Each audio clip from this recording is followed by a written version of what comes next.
Hello students, सुप्रभात सभी को नमस्कार, सभी को गुड मॉर्निंग। तो स्टूडेंट्स, आप लोग सभी अच्छे होंगे ऐसा मैं उम्मीद करता हूँ। स्टूडेंट्स, हम लोग का जो है आज का क्लास जो है क्लास नंबर 30 है, पार्ट नंबर 11 है। हम लोग का जो सीरीज़ चल रहा है वो WCS का 500 MCQ मोस्ट इंपॉर्टेंट सीरीज चल रहा है, जो कि आपके एग्जाम पॉइंट ऑफ व्यू से बहुत ही इंपॉर्टेंस रहने वाला है। इसके प्रीवियसली जो है मैंने 10 पार्ट्स ऑलरेडी दे चुका है, ठीक है। प्रीवियसली जो है आपको 10 पार्ट मैं कर रखा हूँ, उन सारे पार्ट्स को देखिए आप, यदि आप लोगों ने नहीं देखा है तो। आज हम लोग शुरुआत करेंगे 184 नंबर क्वेश्चन से, क्योंकि प्रीवियसली हमने क्वेश्चंस जो है 183 क्वेश्चंस हमने सॉल्व करा चुका है, जो कि बहुत बड़ा एक क्वेश्चन का कलेक्शन है, जो कि आप यदि इसको अच्छे से समझते हैं, सॉल्व कर रहे हैं चीज़ों को, तो इससे बाहर एग्जाम में कुछ भी नहीं आने वाला है, ठीक है। तो चलिए आज हम लोग जो है आगे स्टार्ट करेंगे, 184 नंबर से स्टार्ट करेंगे। और दूसरी बात है कि यदि आप लोग किसी भी ट्रेड के स्टूडेंट हैं तो आप इन वीडियोस को देखिए। इलेक्ट्रीशियन, फिटर, वेल्डर, चाहे कोई भी ट्रेड आपका है, आप इजीली इन वीडियोस को देख सकते हैं। इसलिए क्योंकि फर्स्ट ईयर में जो है आपका WCS जो होता है, वर्कशॉप कैलकुलेशन साइंस, कॉमन रहता है, तो उसी पर आधारित ये क्वेश्चंस भी प्रिपेयर किए गए हैं। और क्वेश्चंस जो है मोर और लेस सभी रिपीट किए हुए क्वेश्चंस हैं। क्वेश्चंस आने की संभावना बहुत ही ज़्यादा है। इवन NCVT का जो सैम्पल पेपर जो दिया हुआ है, जो मॉडल टेस्ट पेपर, उस पर आधारित क्वेश्चंस मैंने लिया है। तो आइए हम लोग आज क्लास की शुरुआत करेंगे। और हम लोग इसमें आज जो मेरा फोकस रहेगा, मैं आप लोग को इसमें बेटर वे में बता भी दूं कि हम लोग का आज का जो सेशन रहेगा, ठीक है। सेशन में हम लोग देखेंगे जो हम लोग का चैप्टर है WCS का, वर्क, पावर एंड एनर्जी, ठीक है। वर्क, पावर एंड एनर्जी, कार्य शक्ति और ऊर्जा पे हमारा टॉपिक आज का रहेगा। आज हम लोग इस पे थ्योरेटिकल पार्ट्स को कुछ कर लेंगे, ठीक है। डिफिनेशन, यूनिट्स, इन चीज़ों को हम लोग समझेंगे। और फिर कुछ हो सके तो कुछ न्यूमेरिकल्स भी कराऊंगा, और जो बचे कुछ होंगे अगले क्लास में न्यूमेरिकल्स इस पर मैं आप लोग को करा दूंगा। तो आप लोग ध्यान से इन चीज़ों को समझते रहिए। क्लास जो है आज का, उसको अच्छे से ध्यानपूर्वक समझिएगा। सभी बातें आपको मैं बताऊंगा कि क्या होता है आपका वर्क, क्या होता है पावर, क्या होता है, ओके, देन एनर्जी क्या होता है, इसको मैं अच्छे से समझाऊंगा। तो आप लोग बस ध्यानपूर्वक समझते रहिए। तो देखिए 184 नंबर क्वेश्चन जो है, क्वेश्चन कहता है what is the work done in unit time. Okay, एक इकाई समय में किया गया कार्य क्या होता है।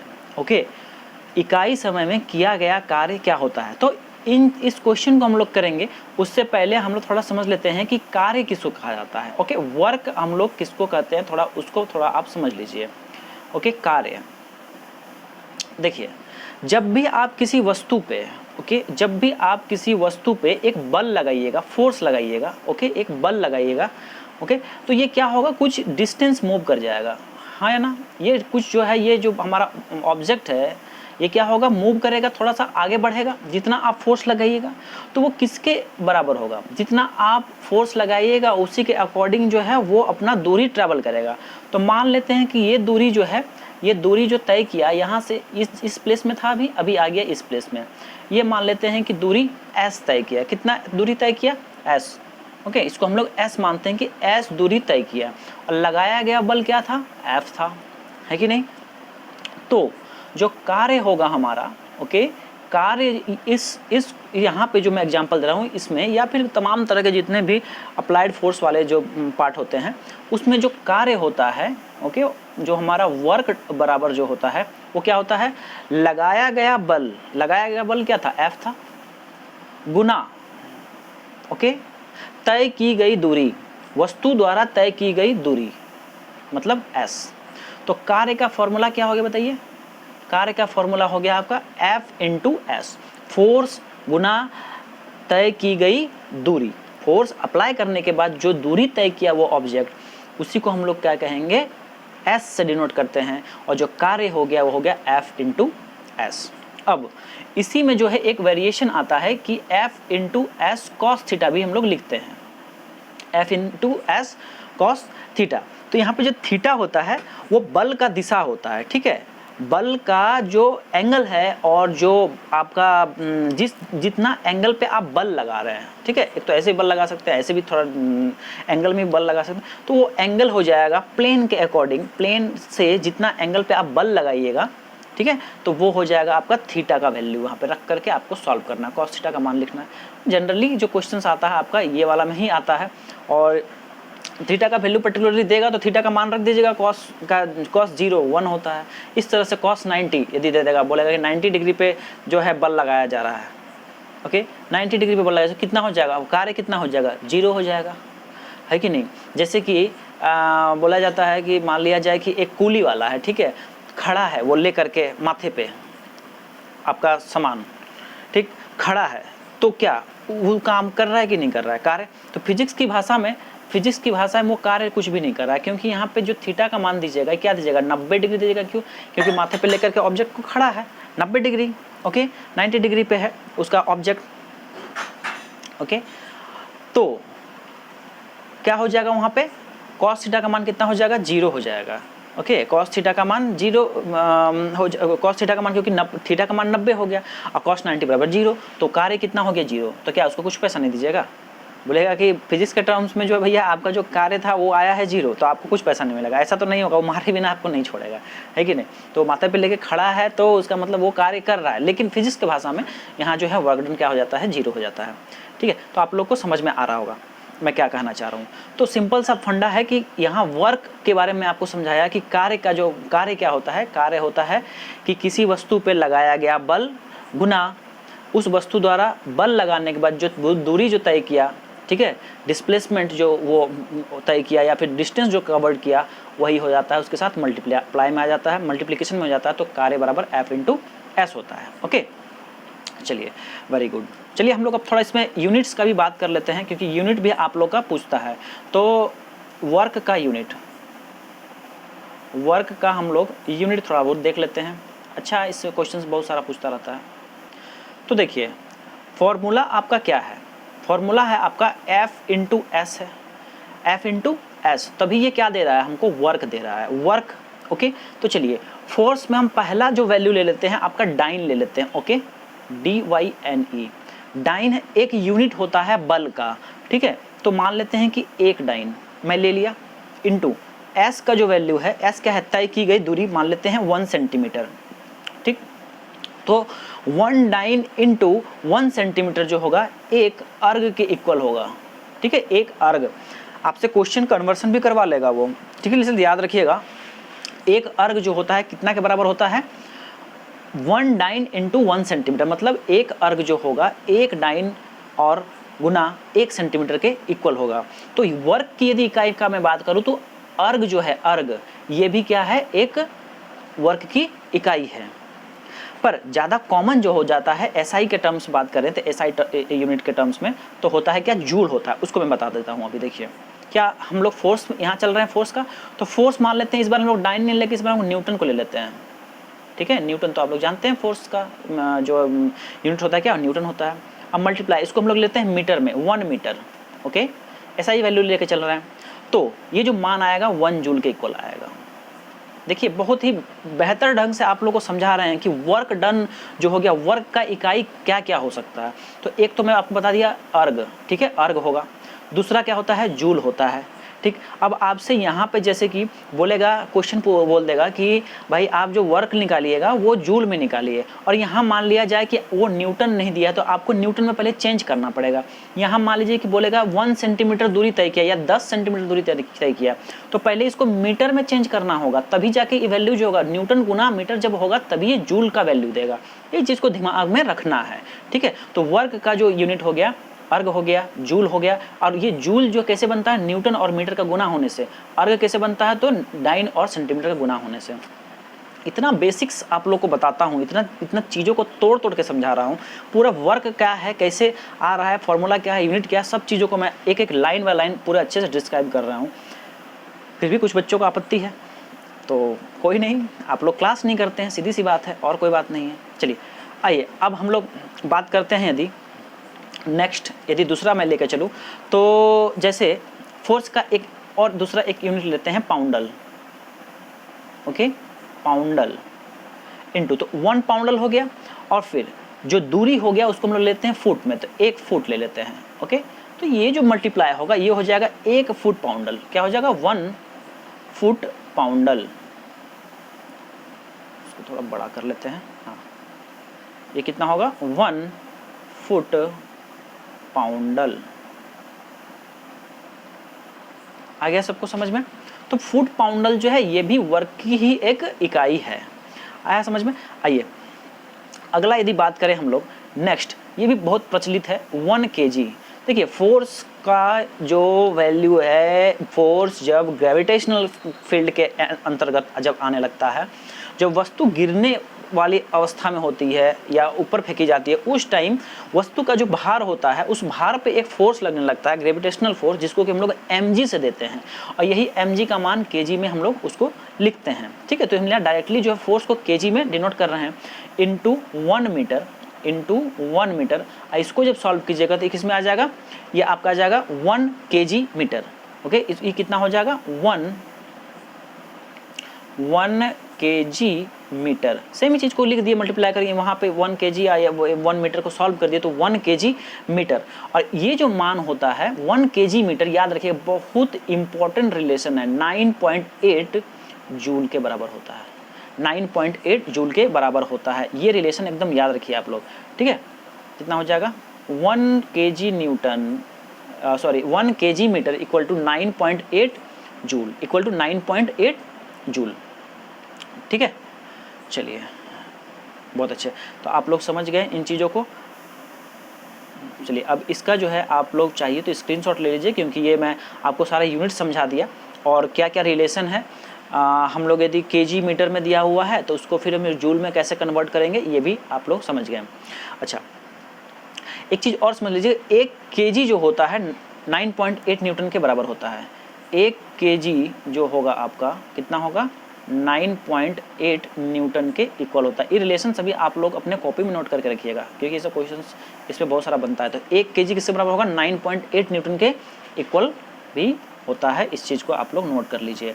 चलिए इसका आप लोग बेहतर होगा कि स्क्रीनशॉट ही ले लीजिए। चलिए ठीक, ले लिए सभी कोई।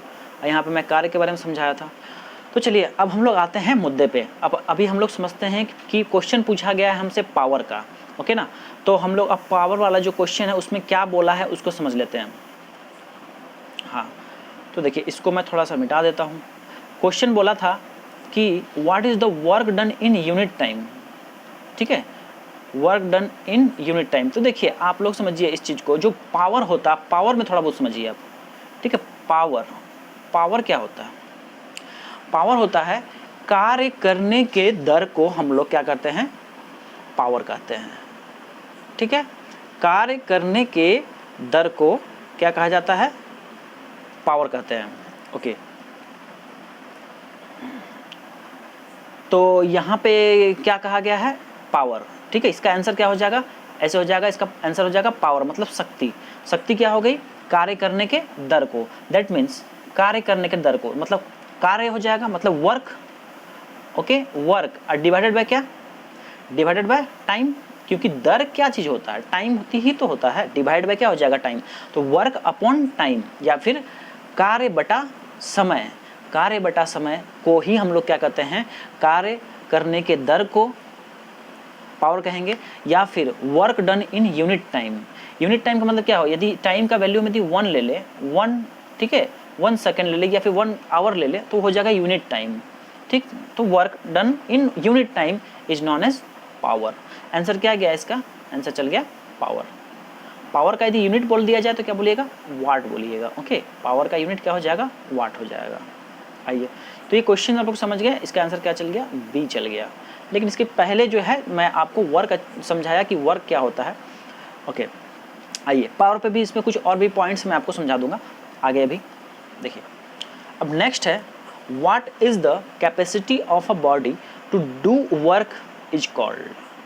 किसी वस्तु की कार्य करने, ओके, किसी वस्तु की कार्य करने की क्षमता को क्या कहा जाता है। देखिए, कार्य करने के दर यदि पूछेगा, कार्य करने का दर पूछेगा तो बोलिएगा पावर। ओके, पावर बोलिएगा कब, जब वो दर बोल दे, रेट बोले, रेट। ओके, रेट बोले। परंतु जब कार्य करने की क्षमता की बात कर दे, वो क्या बोलते, क्षमता या कैपेसिटी का यदि बात कर दे, उस केस में हो जाता है आंसर एनर्जी पे चले जाता है। वो ऑप्शन क्या लग जाएगा, ए हो जाएगा, एनर्जी। तो एनर्जी कब लिखिएगा आप, एनर्जी कब टिक मारिएगा, जब वो कैपेसिटी की बात करें या फिर क्षमता की बात करें, और कार्य करने के दर को ही पावर कहेंगे और कार्य करने के क्षमता को एनर्जी कहेंगे, ठीक है, या ऊर्जा। एनर्जी क्या कहते हैं, ऊर्जा कहते हैं। तो आंसर चल जाएगा कौन सा, ये हो गया। ठीक है, समझ में आ रहा है अच्छे से। चलिए बहुत अच्छे। अभी हम लोग थोड़ा बहुत पावर में और एक दो पॉइंट को समझ लेते हैं। ठीक है, तो पावर के बारे में मैंने आप लोग को बताया अभी। ठीक है, शक्ति जो होता है, पावर क्या होता है, कार्य करने का क्या होता है, दर को कहा जाता है। तो W बाय क्या हो गया, पावर, W बाय T, कार्य करने का दर क्या कहलाया, पावर कहलाया, शक्ति कहलाया, मतलब W बाय T। समझ में आ रही है बात। तो देखिए W को मैं अभी थोड़ा देर पहले आप लोग बता रहा था क्या कि W को हम लोग F इंटू एस लिखते हैं। ठीक है, F इंटू एस और डिवाइडेड बाय क्या हो गया, T हो गया। तो फॉर्मूला आपको समझ में आया पावर का, कौन सा फॉर्मूला, पहले तो ये एक फॉर्मूला है। अब एक डिराइव्ड फॉर्मूला देखिए क्या आ रहा है, वर्क के जगह क्या लिख दिए, F इंटू एस, क्योंकि work equal to F into s होता है। अब देखिए ये S क्या है हमारा, S हमारा है दूरी, और ये T क्या है, समय है। तो दूरी बटा समय को हम क्या लिखेंगे, दूरी बटा समय को वेलोसिटी लिखेंगे, हाँ वेग लिखेंगे कि नहीं लिखेंगे, तो F इंटू भी लिख दिए। ठीक है, F इंटू भी। तो पावर का एक ये भी फॉर्मूला आ गया, power equal to force into speed, force into speed. तो ये भी क्वेश्चन आपको हो सकता है कहीं मिल जाए।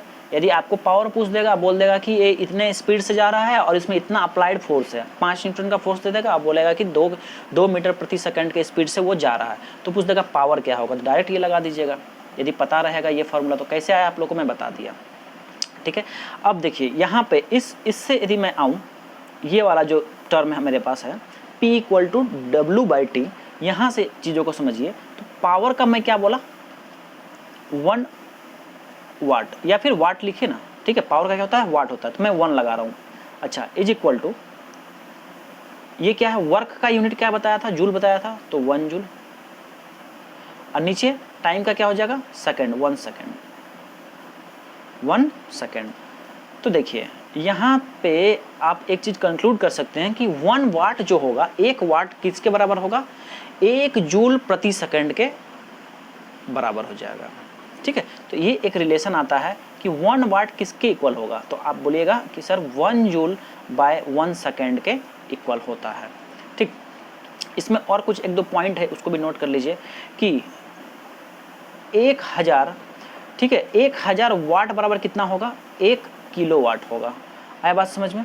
और यदि मैं बात करूं 1 मेगावाट का, तो 1 मेगावाट तो ये हो जाता है 10 की पावर 6 वाट। ठीक है, 10 की पावर 6 वाट के बराबर होता है। ठीक है, इन छोटे छोटे बात, ये सब छोटा छोटा बात है। यहाँ पे क्वेश्चन डायरेक्ट बनता है, यहाँ से क्वेश्चन बनता है, यहाँ से भी क्वेश्चन बन जाएगा। ठीक है, अच्छा यहाँ से एक और रिलेशन है, थोड़ा सा इसको भी समझ लीजिए।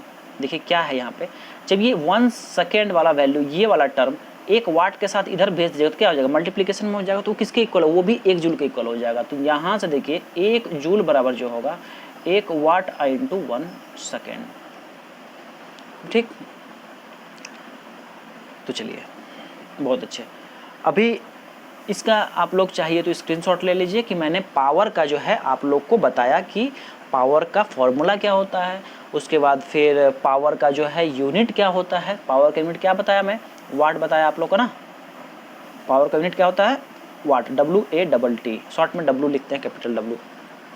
ठीक है, और पावर बराबर W बाय T होता है। कुछ कन्वर्सन है, तो जैसे 1000 वाट बराबर 1 किलोवाट, 1 मेगावाट बराबर 10 की पावर 6 वाट।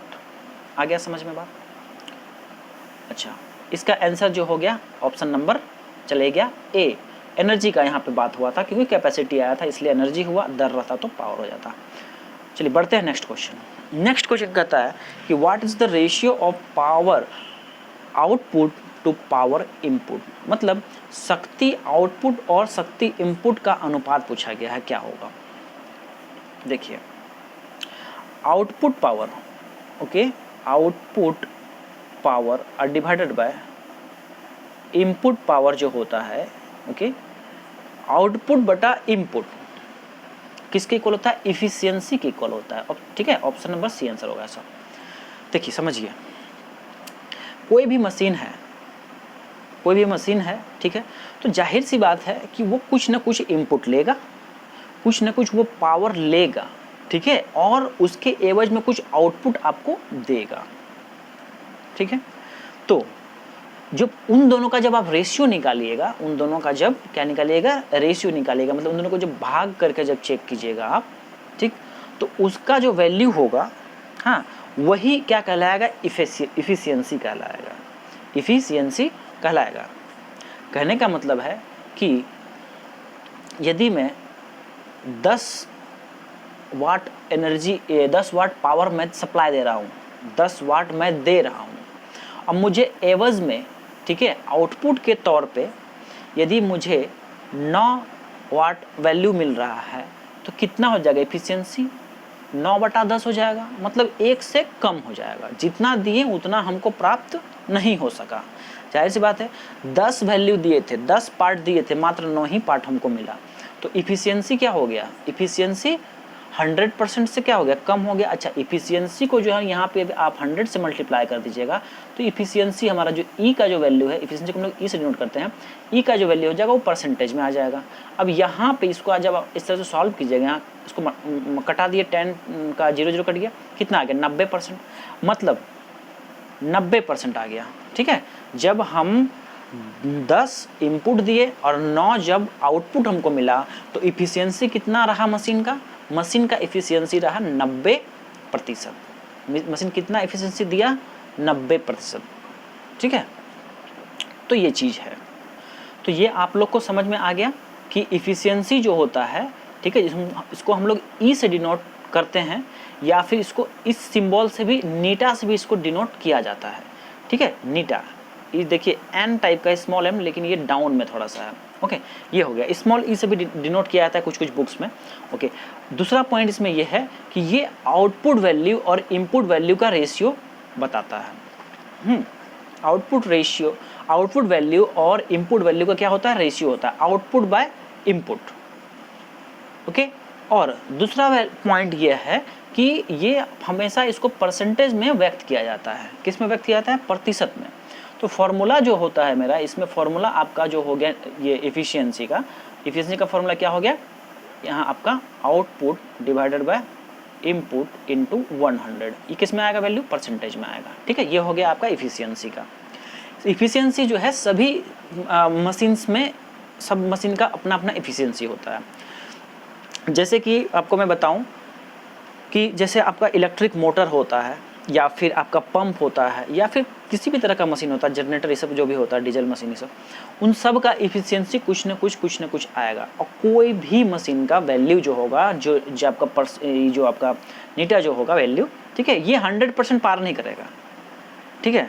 ऐसा हो ही नहीं सकता है कि जितना वैल्यू आप दिए उतना आपको मिल जाए या उससे ज़्यादा मिल जाए, ऐसा नहीं हो सकता, ठीक है। ये प्रैक्टिकली नहीं है पॉसिबल, ओके। तो देखिए यहाँ पे जो आपका वैल्यू क्यों नहीं हो सकता, क्योंकि इनपुट का वैल्यू जो है हमेशा क्या होगा, बड़ा होगा किसके, आउटपुट से। आउटपुट हमको कम ही मिलेगा, दैट मीन्स जो भी वैल्यू होगा फ्रैक्शन में होगा, ठीक है, फ्रैक्शन में होगा, तो उस केस में क्या होगा, जो मल्टीप्लिकेशन होगा, वो मल्टीप्लिकेशन होकर के परसेंटेज 100% से कम ही होगा। चलिए, तो जो इफिशियंसी है वो 100 से क्या होगा, 100% से कम होता है। ये क्वेश्चन भी इस तरह से आ सकता है। चलिए अगला क्वेश्चन है 86, 87, चलिए हम लोग देखते हैं। क्वेश्चन कहता है, what is called if a force of 1 newton acts on a body and move it through a distance of 1 metre. Okay, question कह रहा है कि एक फोर्स 1 न्यूटन का किसी बॉडी पे एक्ट किया जा रहा है। मान लेते हैं ये एक हमारा क्या है, ऑब्जेक्ट है। इस ऑब्जेक्ट पे हम लोग कितना फोर्स लगा रहे हैं, 1 न्यूटन का फोर्स लगा रहे हैं। और ये जो ऑब्जेक्ट जब फोर्स लगाया तो कितना दूरी तय कर लिया, ये दूरी जो है 1 मीटर का दूरी या डिस्टेंस जो है ये ऑब्जेक्ट ट्रैवल किया। तो कह रहा है कि भाई बताइए हमको कि ये कितना वर्क किया। ओके, व्हाट इज कॉल्ड, चलिए अब हिंदी में एक बार पढ़ के सुना देता हूँ।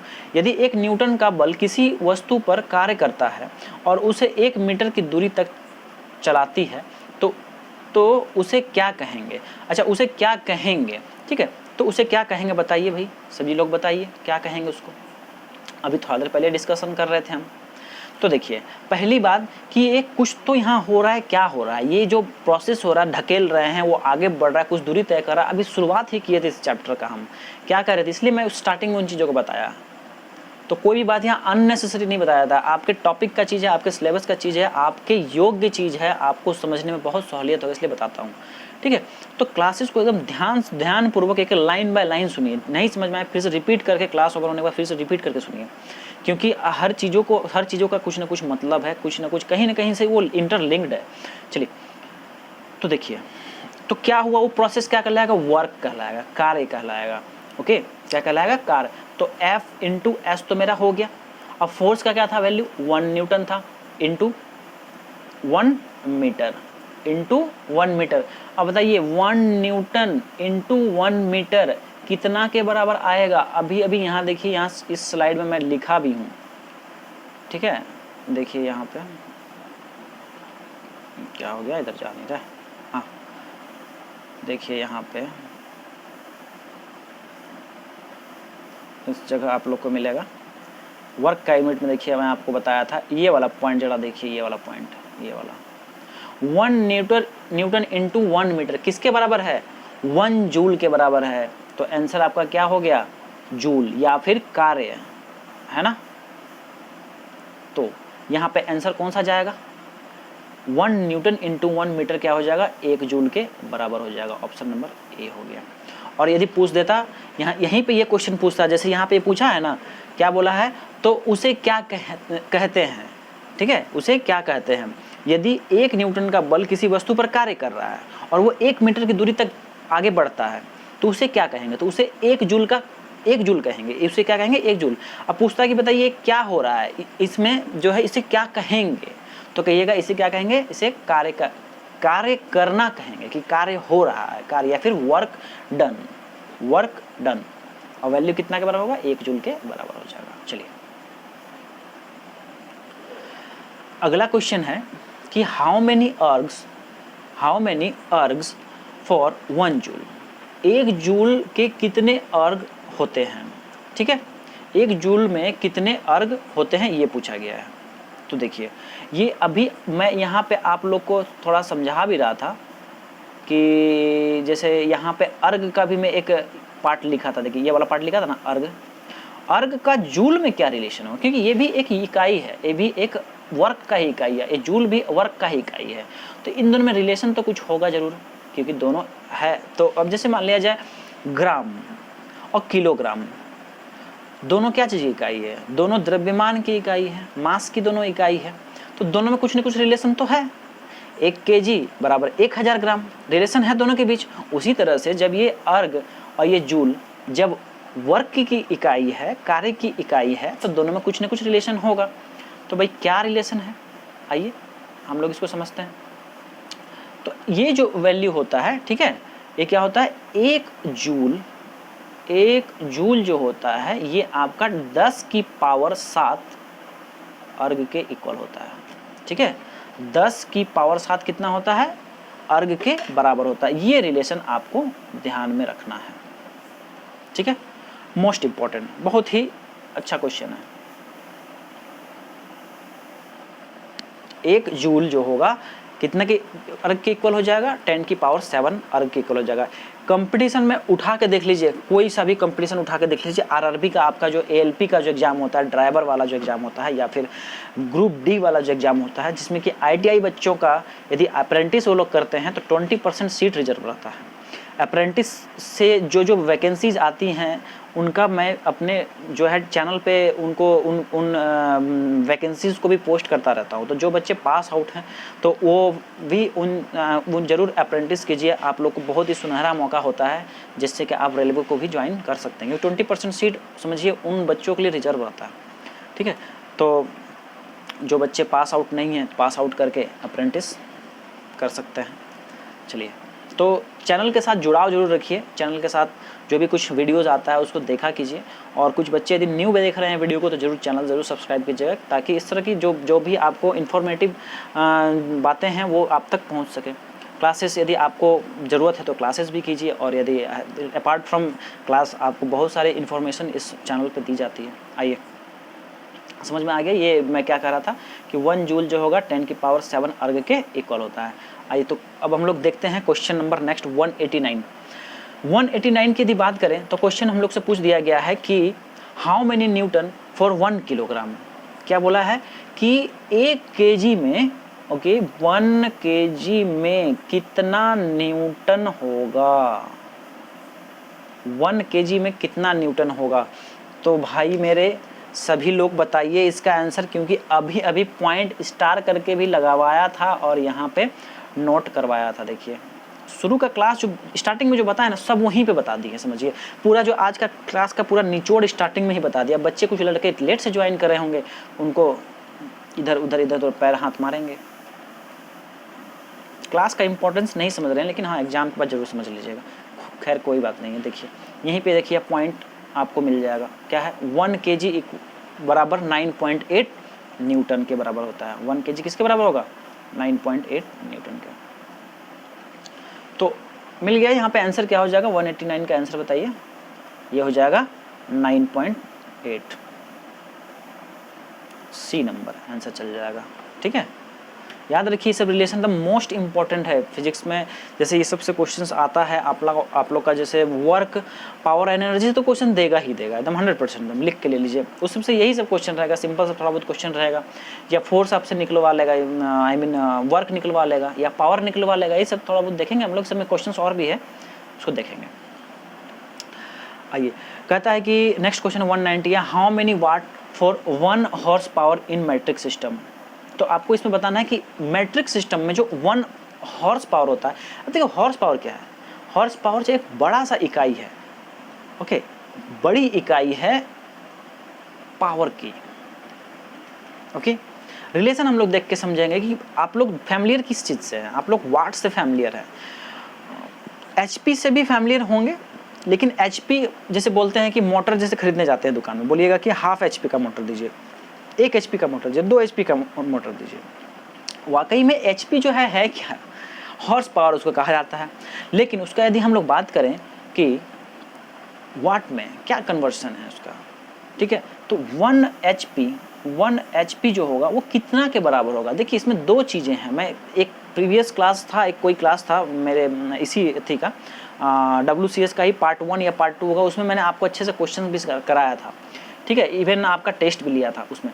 तो जो पावर होता है, यदि 1 हॉर्स पावर की बात करें मैट्रिक प्रणाली में, ओके, तो मैट्रिक प्रणाली में जो आपका वैल्यू होता है ये होता है, कितना होता है, 735.5 वाट के इक्वल होता है। ठीक है, 735 वाट के बराबर होता है, 735.5 वाट के बराबर होगा। 735.5 वाट, ये हो गया 1 एचपी। ठीक है, यही जब मैं ब्रिटिश की बात कर रहा था, ब्रिटिश में क्या हो जाएगा 746 ये भी पूछ देगा कभी, इसको भी ध्यान रखिए। 746 वाट के बराबर होगा 1 एचपी।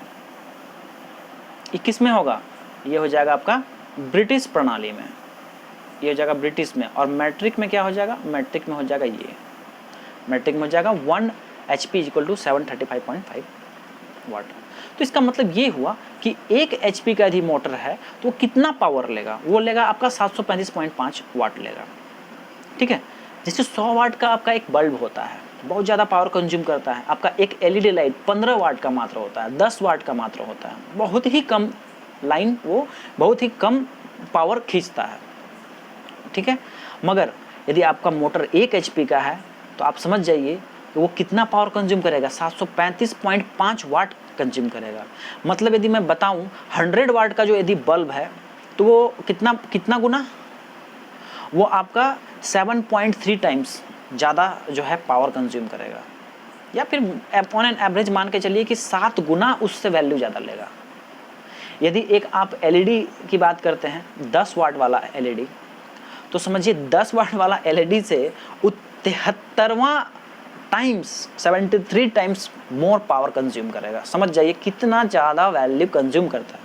इसलिए तो जैसे ही आप स्विच ऑन करते होंगे देखते होंगे पूरा जो आपका लाइट वगैरह हल्का सा डिम हो जाता है, क्योंकि पावर बेजोड़ पावर खींचता है कि नहीं। और इसलिए लो वोल्टेज में जो है ये आपका मोटर चलता भी नहीं है। कुछ कुछ मोटर है आजकल जो है आ गया है, जैसे क्रॉम्पटन वगैरह सब कुछ कुछ मोटर होता है ना, वो आपका लो पावर यदि आपके घर में है, वोल्टेज कम रहता है तो उसमें वो खींच ही नहीं पाएगा, क्योंकि उसको चाहिए इतना वोल्टेज चाहिए। यदि 1 HP का है तो हाफ HP वाला को कितना चाहिए, हाफ HP वाला किसका आधा कर दीजिए, 735 का आधा कर दीजिए, उतना वो लेता है। आ रहा है चीज़ों को एकदम बेहतर ढंग से आप लोग समझ पा रहे होंगे आई थिंक, क्योंकि ये देखिए इसमें जो भी डिटेल्स है वो मैं आपको अपने तरफ से प्रयास करता हूँ ताकि आप लोग उन चीज़ों को समझ जाइए। देखिए इसका आंसर क्या हो गया, बी। ठीक है, बढ़ते हैं आगे देखिए यहाँ पे क्वेश्चन आ भी गया है कि how many watt for 1 horse power in British system. तो ये देखिए क्वेश्चन बहुत बार रिपीट होता है, इसलिए क्वेश्चन को लिया भी गया है।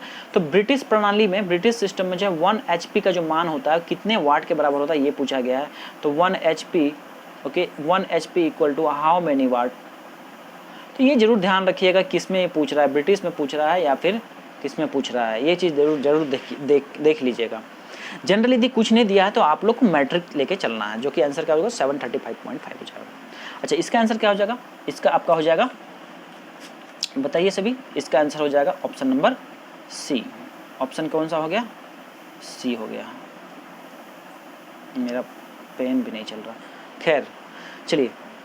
तो आई थिंक ये आज के सेशन का लास्ट ही था। हाँ, तो देखिए आप लोग इसका स्क्रीनशॉट लेना है ले लीजिए, क्योंकि इसमें तो कुछ ऐसा है नहीं, मैंने प्रीवियसली ही बता दिया।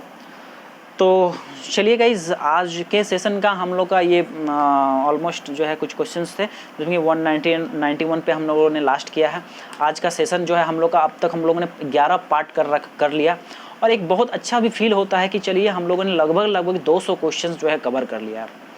अभी ऐसे ही चलते रहते तो कुछ भी नहीं करते घर में बैठे बैठे, लेकिन यदि हम लोग क्लास कर रहे हैं, रोज़ कर रहे हैं, कुछ ना कुछ रोज़ सीख रहे हैं, एक खुशी भी हो रही है कि हम लोग धीरे धीरे चीज़ों को कवर करते जा रहे हैं। अभी आप अपना WCS का बुक खोलिएगा, आप देखिएगा चैप्टर नंबर 7 या चैप्टर नंबर 8 तक आप पहुँच गए हैं, और ऐसा नहीं है कि किसी पार्ट को स्किप करा गया है, सभी क्वेश्चन को लगभग छूते हुए मैं बढ़ता गया हूँ। अब देखिए 100 बातें हैं, 100 बातें में जब एग्ज़ाम नियर होता है और कुछ इस तरह से MCQ सीरीज जब चलता है, 100 बात में 100 बात नहीं पढ़ाया जा सकता है, इसलिए क्योंकि उसके लिए वक्त चाहिए। अब सोच लीजिए 1 साल का 2 साल का कोर्स है, फर्स्ट ईयर की मैं बात करता हूँ अहमदी, 1 साल में पूरा जो चीज़ पढ़ाया जाना है उसको हम लोग 1 महीने में कवर कर रहे हैं, तो जाहिर सी बात है कुछ पार्टों को स्किप करना पड़ेगा, जो कि उतना एग्जाम पॉइंट ऑफ व्यू से इम्पोर्टेंट नहीं है, मगर जितना करा रहा हूँ वो बहुत ही इनफ है, मोर देन इनफ है आप लोग के एग्जाम पॉइंट ऑफ व्यू से। तो मेरी बस यही गुजारिश है आप लोग से कि आप लोग क्लासेस को मिस मत कीजिए, और सक्सेस पाना है, यदि आप कुछ करना चाहते हैं, कुछ मुकाम पाना चाहते हैं, तो वो जो कहते हैं ना बहाना, कुछ जो होता है ना बहाना बनाना छोड़िए और क्लासेस को निरंतर कीजिए, बस यही आप लोग से गुजारिश है। और अपने दोस्तों, अपने मित्रों तक भी इन कंटेंट्स को ज़रूर भेजिए, और उनको भी थोड़ा बहुत मोटिवेट कीजिए कि एग्ज़ाम है, थोड़ा बहुत पढ़ाई करें। आकर के जो है क्लास चलता है 10 बजे से, तो इन क्लासेस को भी ज्वाइन करें और देखें, क्योंकि इसमें सारा आप लोग के योग्य ही बातें बताई जाती हैं, और कोई भी ट्रेड के बच्चे हैं इसको इजीली देख सकते हैं। चाहे बच्चे यदि पास आउट हो गए हैं तो RRB हो गया, इसरो हो गया, या फिर NTPC, भेल, गेल, इन सब जो भी आपका कम्पिटिटिव एग्जामिनेशंस होता है उन सब में भी सब क्वेश्चंस जो है आपको देखने को मिल जाएंगे। इसलिए अब देखिए फिजिक्स का क्वेश्चन, क्या आपको पावर का क्वेश्चन क्यों नहीं पूछेगा? NTPC का या फिर भेल, ये सब में RRB का जो आपका LP सब का जो क्वेश्चन होता है उसमें क्यों नहीं पूछेगा, बताइए मुझे। आखिर वहीं से लिए हैं तो कहाँ से पूछा होगा, वहीं से ना पूछा है। ये मान लीजिए आपको वर्क डन का क्वेश्चन देगा, अभी अगला सेशन में मैं आपको दिखाऊंगा, आप लोगों को बता देता हूँ, अगला सेशन में जो मैं हूँ इसी चैप्टर का जो है न्यूमेरिकल्स और अच्छे न्यूमेरिकल्स कराऊंगा, जिसमें कि आप लोग पोटेंशियल एनर्जी, काइनेटिक एनर्जी, ठीक है, या फिर जो है और पावर कैसे निकालेंगे, ठीक है, इन सब चीज़ का हम लोग क्वेश्चंस करेंगे। तो कल का क्लास भी बहुत ज़्यादा इंपॉर्टेंट होगा, उसको आप लोग मिस मत कीजिएगा, क्योंकि उसमें न्यूमेरिकल्स जहाँ से क्वेश्चंस बनेंगे, क्वेश्चंस आएंगे आपके कम्पिटिटिव एग्जाम्स में भी, उन सब क्वेश्चंस में भी आप लोग को बहुत मदद मिलने वाला है। तो चलिए गाइज, हम लोग फिर कल मिलते हैं एक नए बेहतर ऊर्जा के साथ, एक बेहतर जोश के साथ। तो चलिए आप लोग दिल खोल के पढ़ते रहिए, मेहनत करते रहिए, क्योंकि एक न एक दिन कामयाबी जरूर मिलेगी। धन्यवाद।